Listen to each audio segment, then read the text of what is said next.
Hello दोस्तों, नमस्कार। आपके अपने चैनल हिंदी ग्रुप पर आप सभी का स्वागत है। दोस्तों, मैं संतोष कुमार यादव।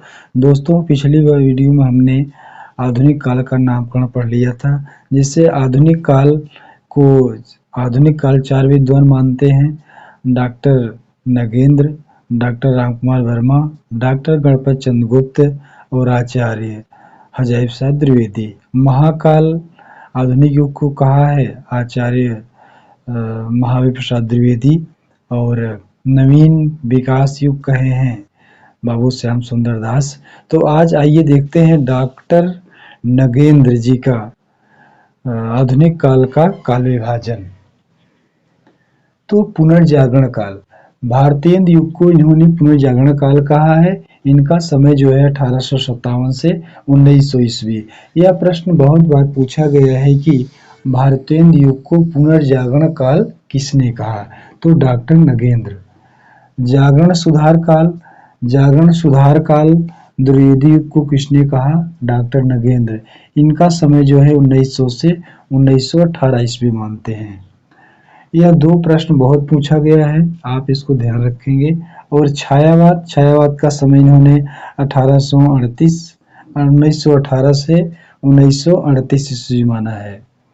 लेकिन जो मुख्यतः है दोस्तों जो है वो 36 तक माना जाता है। जो आचार्य रामचंद्र शुक्ल जी हैं वो 1936 तक मानते हैं।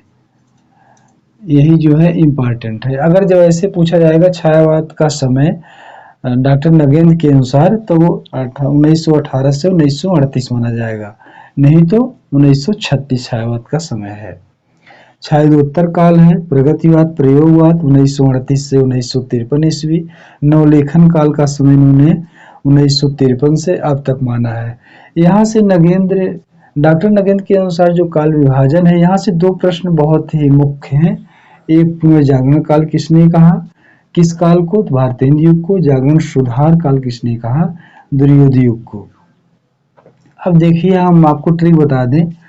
पुनर्जागरण काल जो एक भारतीय युग है, उसमें खड़ी बोली का आरंभ माना जाता है। तो पुनर्जागरण युग की शुरुआत कहाँ से होती है? भारतीय युग से।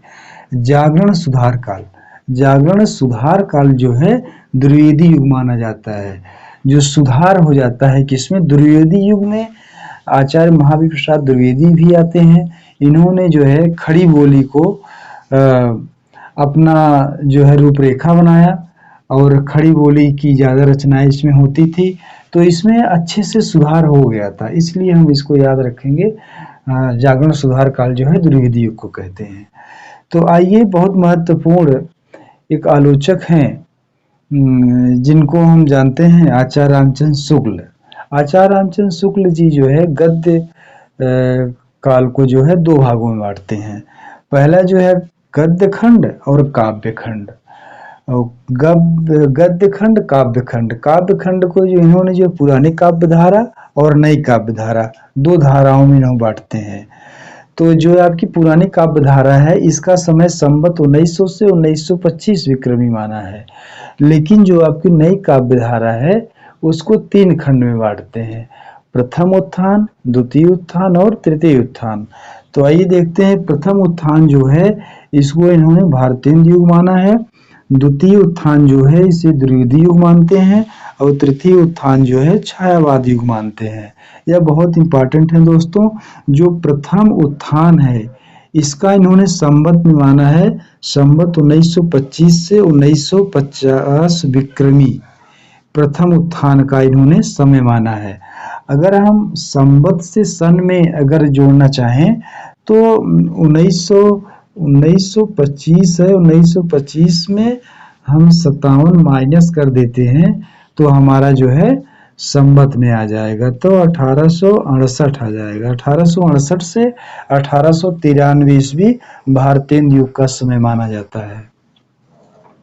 और द्वितीय उत्थान 1950, संवत 1950 से 1975 विक्रमी द्विवेदी युग माना जाता है, 1893 से 1918 ईस्वी। और तृतीय उत्थान का जो समय है 1975 से अब तक, इसको सन में अगर चेंज करेंगे तो 1918 से अब तक। आचार्य रामचंद्र शुक्ल का मुख्य जहाँ से प्रश्न उठता है यहीं से प्रथम उत्थान, द्वितीय उत्थान, तृतीय उत्थान का समय पूछ लेते हैं। यहीं से इनका प्रश्न आचार्य रामचंद्र शुक्ल जी का प्रश्न आते हैं। प्रथम उत्थान, द्वितीय उत्थान, तृतीय उत्थान कई प्रतियोगी परीक्षाओं में बार-बार यहाँ से प्रश्न आते हैं। तो दोस्तों आज हमने डॉक्टर नगेंद्र के बारे में पढ़ा और आचार्य रामचंद्र शुक्ल के बारे में पढ़ा। तो दोस्तों अगर हमारी वीडियो आपको पसंद आई हो तो लाइक करें, शेयर करें। नमस्कार।